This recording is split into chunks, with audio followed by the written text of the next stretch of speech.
JPMorgan just made a move that could reshape the next decade, a massive decade-long commitment worth $1.5 trillion. They call it the Security and Resilience Initiative. But the deeper meaning goes far beyond those words.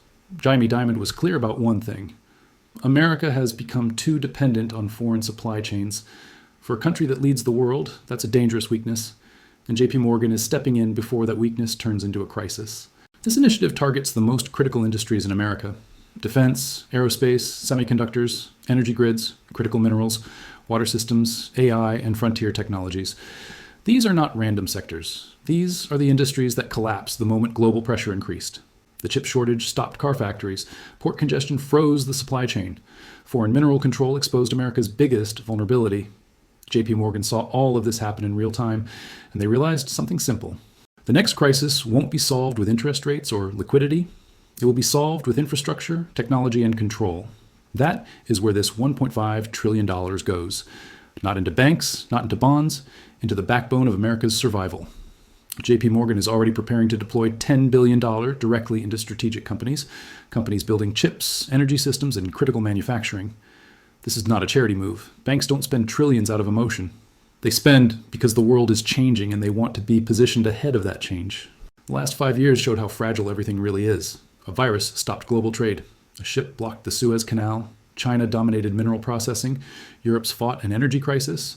America watched and realized, if you don't control your own supply chain, you control nothing. That is the real reason behind this initiative. Rebuild what was lost. Recreate domestic strength. Prepare for a world that is no longer stable or predictable. The global order is shifting. Countries are no longer cooperating the way they used to. Everyone is racing to secure energy, minerals, and technology. In that kind of world, the winners are the nations that control their essentials, and the losers are the nations that depend on others.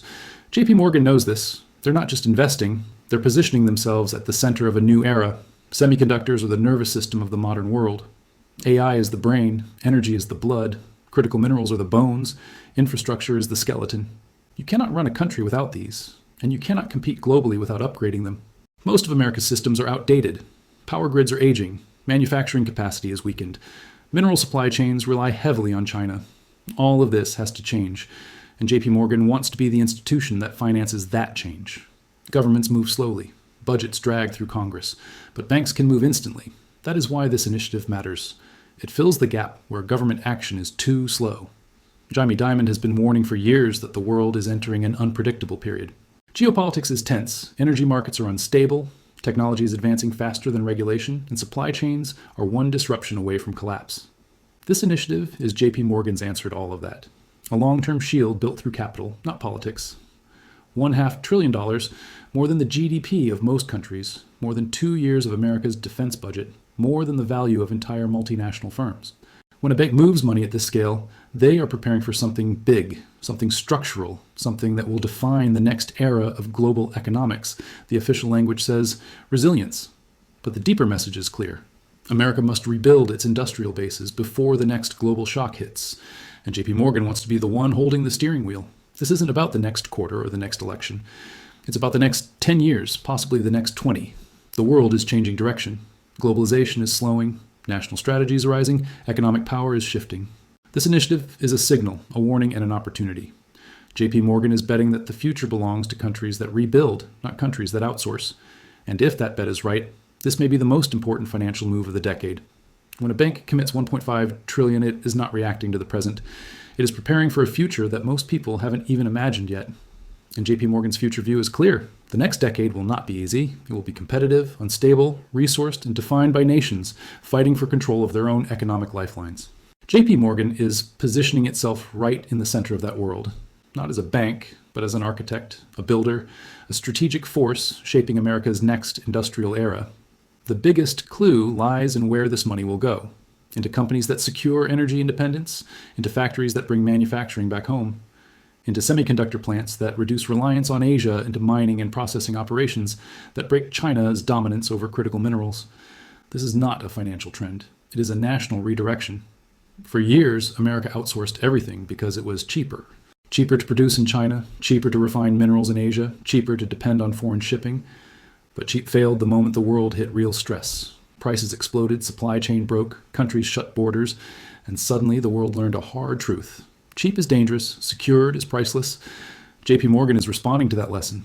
They are treating essential industries the same way Wall Street treats blue chip assets: high value, low tolerance for failure, and absolutely critical for long-term growth. Jamie Dimon has said repeatedly that the world is entering a new geopolitical era. Countries are dividing into blocks. Technology is becoming a weapon. Energy is becoming leverage, and supply chains can no longer be trusted. This $1.5 trillion plan is built around those risks. It's a shield, a bet, and a roadmap. A shield against global shocks, a bet that America will reindustrialize, and a roadmap towards sectors that will define economic power. One of the biggest pieces of this shift is minerals. The world cannot build batteries, chips, missiles, satellites, or renewable energy without a stable supply of rare minerals. And right now, China controls the majority of processing. That is an enormous vulnerability. JPMorgan knows it. The US government knows it. Industry leaders know it. So where does capital flow next? Into mineral extraction, into processing, into building domestic alternatives, into forming new alliances with countries that can supply what China controls today. Another massive component is semiconductors. The chip shortage didn't just slow production, it exposed a fundamental weakness. Most advanced chips come from Taiwan, a region sitting in the middle of global tension, a region everyone watches nervously. JPMorgan's move signals that America cannot afford this risk anymore. If something happens in Taiwan, the entire global economy breaks. That is why chip investment is becoming non-negotiable, not for profit alone, but for national stability. Energy is another pillar. The last few years proved how fragile energy systems are. Europe learned this the hard way during the Russia-Ukraine conflict. America watched that crisis closely. Energy security is not just an environmental issue. It is an economic survival issue. If the grid weakens, industries collapse. If power prices spike, inflation explodes. So JPMorgan is directing money into energy resilience, modern grids, storage, transmission, clean energy, reliable baseload systems. This is long-term positioning, a bet on the systems that keep a country alive. Now, here's the part no one is talking about.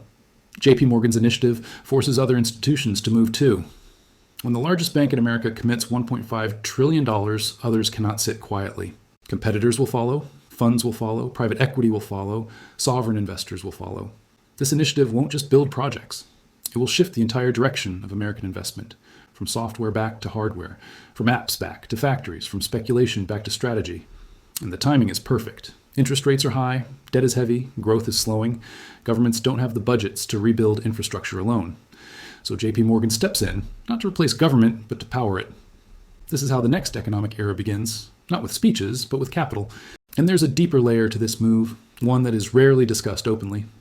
If America enters a decade of competition with China, it cannot rely on China for the essentials. Not for minerals, not for chips, not for manufacturing, not for grid components. Self-reliance becomes a weapon, and JPMorgan is funding that weapon. This is why the initiative is so large. $1.5 trillion isn't normal investment. It's economic restructuring, a controlled shift, a financial repositioning toward national survival sectors. And it's built for a world that is changing faster than most people realize. A world where technology is power, where energy determines strength, where supply chains decide winners, and where minerals shape competition. JPMorgan understands that the next decade won't be defined by consumer tech. It will be defined by industrial capability, critical infrastructure, strategic endurance. This initiative is not about